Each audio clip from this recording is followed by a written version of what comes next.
Assalamualaikum warahmatullahi wabarakatuh.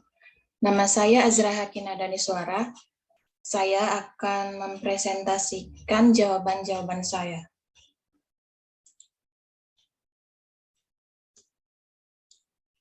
Nomor 1, berikan penjelasan tentang prinsip-prinsip perkembangan yang Anda pahami. Hurlop 1980 5-9 menyatakan prinsip perkembangan ada 9, yaitu 1. Dasar-dasar permulaan adalah sikap kritis. Prinsip pertama adalah perkembangan sikap kritis. Banyak ahli psikologi menyatakan bahwa tahun-tahun prasekolah merupakan tahapan penting. Pada usia ini diletakkan struktur perilaku yang kompleks yang berpengaruh bagi perkembangan sikap anak pada masa selanjutnya. Misalnya penggunaan tangan kanan atau kiri. Dengan latihan yang diberikan orang tua atau guru, anak dapat menggunakan tangan kanan lebih baik daripada tangan kirinya.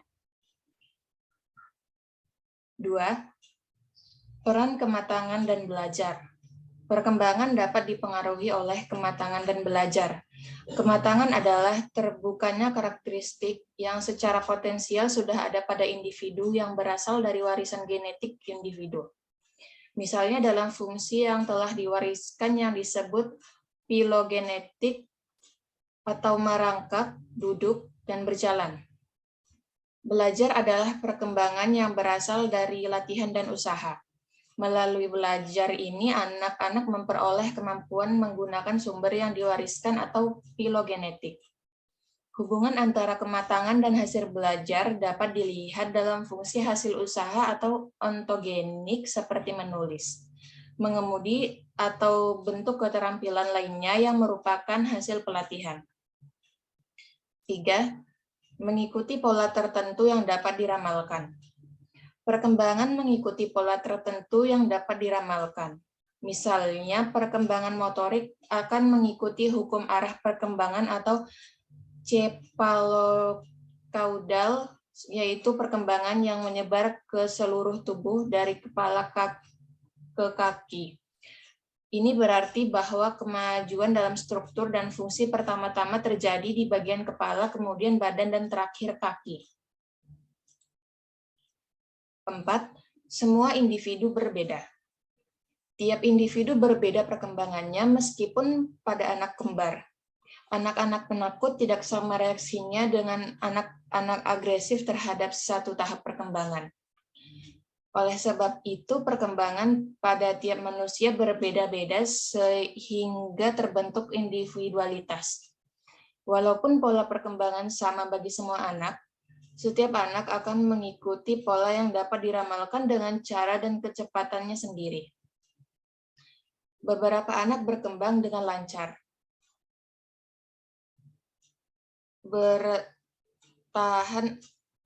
bertahap langkah demi langkah, sedangkan lain bergerak dengan kecepatan yang melonjak.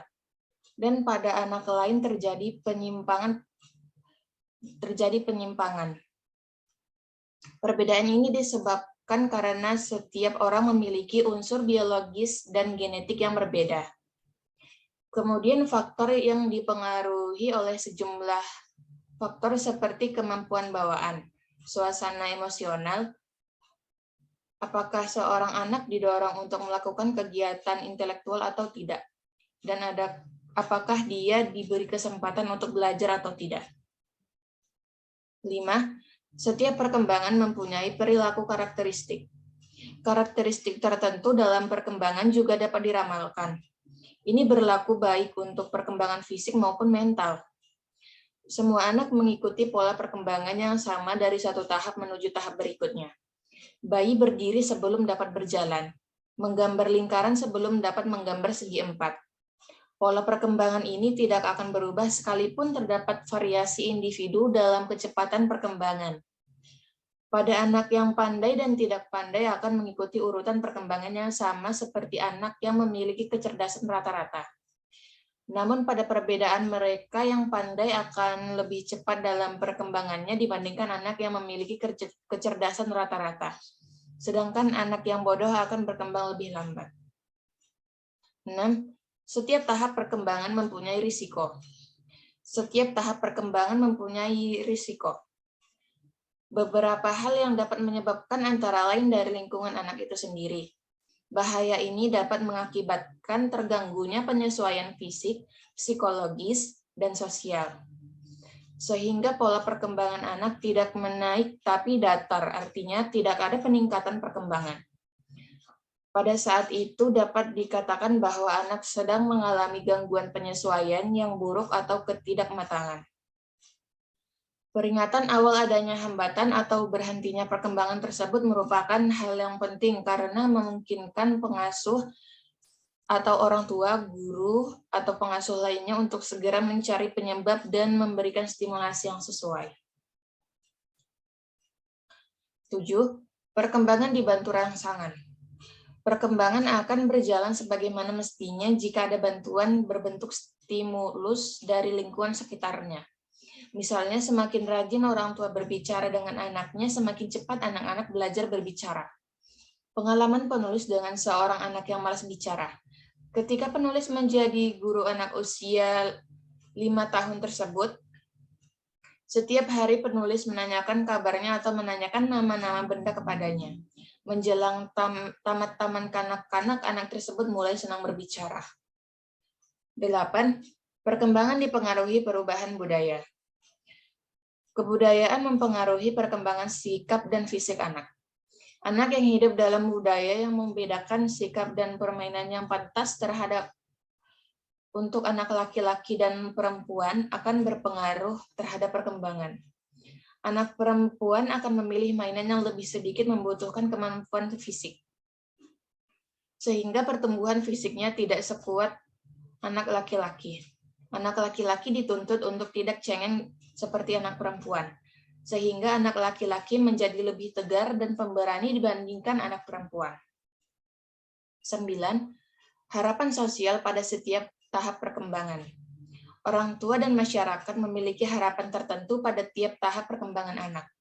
Jika tahap itu tercapai, orang tua atau masyarakat akan berbahagia. Misalnya anak usia 1 tahun sudah pandai berjalan. Jika sampai usia tersebut anak belum bisa berjalan, maka akan membuat gelisah orang-orang di sekitarnya. Nomor 2. Bandingkan 2 di antara pendapat para ahli tentang prinsip-prinsip perkembangan dan berikan analisisnya. Perkembangan kognitif. Teori ini digagas oleh Jean Piaget atau 1896 sampai 1980 yang menyatakan bahwa tahapan berpikir manusia sejalan dengan tahapan umur seseorang. Piaget mencatat bahwa seorang anak berperan aktif dalam memperoleh pengetahuan tentang dunia. Tahap berpikir manusia menurut Piaget bersifat biologis. Melalui penelitiannya, Piaget menemukan bahwa anak-anak melewati tahap-tahap perkembangan kognitif dengan urutan yang tidak pernah berubah dengan keteraturan yang sama, atau Crane 2007-171. Perkembangan moral. Teori perkembangan moral dikemukakan oleh Lawrence Kohlberg, dilahirkan pada tanggal 25 Oktober 1925 di Bronxville atau New York. Kohlberg sangat tertarik dengan karya Piaget yang berjudul The Moral Judgment of the Child. Ketertarikannya tersebut mendorongnya untuk melakukan penelitian tentang proses perkembangan pertimbangan moral pada anak. Penelitian tersebut yang dilakukan dalam rangka menyelesaikan disertasinya di Universitas Chicago tahun 1958 dengan judul The Developmental of Modes, Moral Thinking and Choice in the Years 10 to 16 or Kohlberg atau Kohlberg 1995-11-22. Penelitian tersebut dilakukan Kohlberg dengan mengadakan tes kepada 75 orang anak laki-laki yang berusia antara 10 hingga 16 tahun. Tes tersebut berbentuk pernyataan Pernyataan yang dikaitkan dengan serangkaian cerita di mana tokoh-tokohnya menghadapi dilema moral.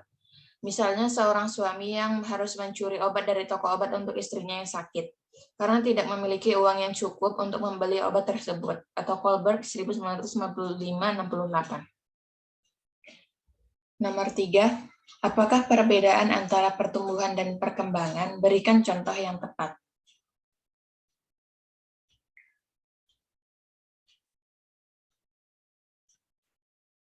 Perbedaan pertumbuhan dan perkembangan yaitu pertumbuhan merujuk pada perubahan khususnya aspek fisik, sedangkan perkembangan berkaitan dengan organisasi sebagai keseluruhan.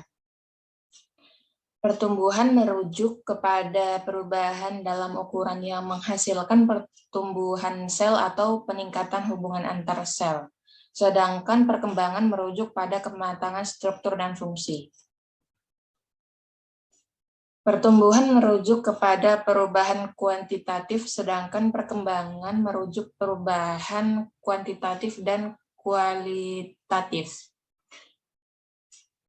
Pertumbuhan tidak berlangsung seumur hidup, sedangkan perkembangan merupakan proses yang berkelanjutan. Pertumbuhan mungkin membawa atau tidak membawa perkembangan, sedangkan perkembangan mungkin terjadi tanpa pertumbuhan.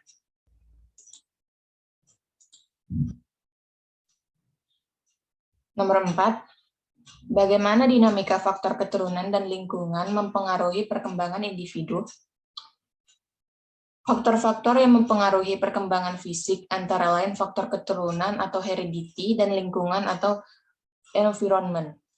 Faktor-faktor keturunan antara lain gen yang mempengaruhi tinggi badan, berat badan, warna kulit, warna mata, dan warna rambut.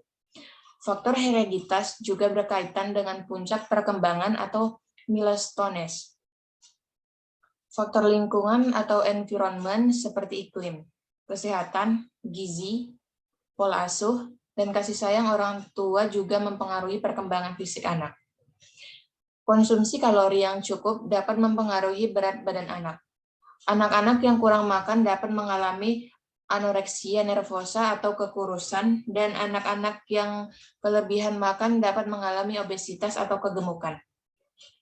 Meskipun gen berperan besar dalam proses perkembangan, lingkungan juga berperan dalam menentukan karakteristik perkembangan fisik. Jika janin terkena polusi atau bahan kimia dalam rahim pada tahap tertentu dalam proses perkembangan, dapat mengubah asam deoksiribonukleat atau DNA dan terkena alkohol dalam rahim. Hal ini dapat mengakibatkan kerusakan fisik dan kognitif yang tidak berhubungan dengan keturunan. Di samping itu, gizi juga memainkan peran besar dalam pengembangan karakteristik tertentu. Stres dapat mengubah DNA dan menyebabkan keterlambatan perkembangan.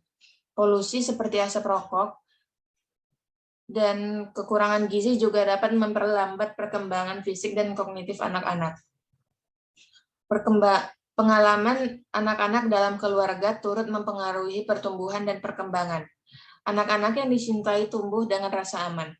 Jika kebutuhan fisik, emosional, dan sosial anak terpenuhi, mereka akan tumbuh menjadi anak baik dan percaya diri. Sebaliknya, anak yang mengalami pengalaman negatif dalam keluarga dapat tumbuh menjadi anak yang memiliki rasa percaya diri yang rendah. Lingkungan tempat tinggal juga mempengaruhi anak-anak. Jika tempat tinggal mereka tercemar, maka anak-anak cenderung sakit-sakitan. Besar kecil keluarga juga mempengaruhi pertumbuhan dan perkembangan anak. Keluarga kecil lebih baik bagi pertumbuhan dan perkembangan fisik anak sebab kebutuhan dasar anak lebih terpenuhi dalam keluarga kecil. 5.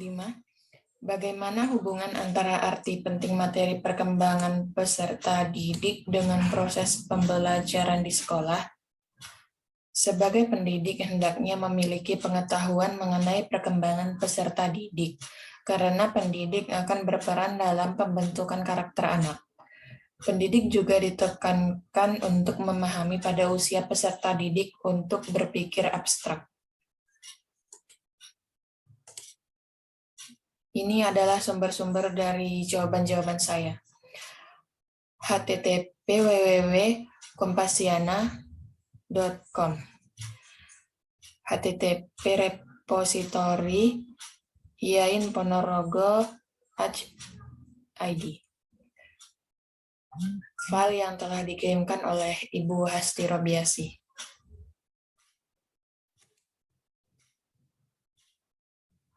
Cukup sekian yang dapat saya sampaikan. Assalamualaikum warahmatullahi wabarakatuh.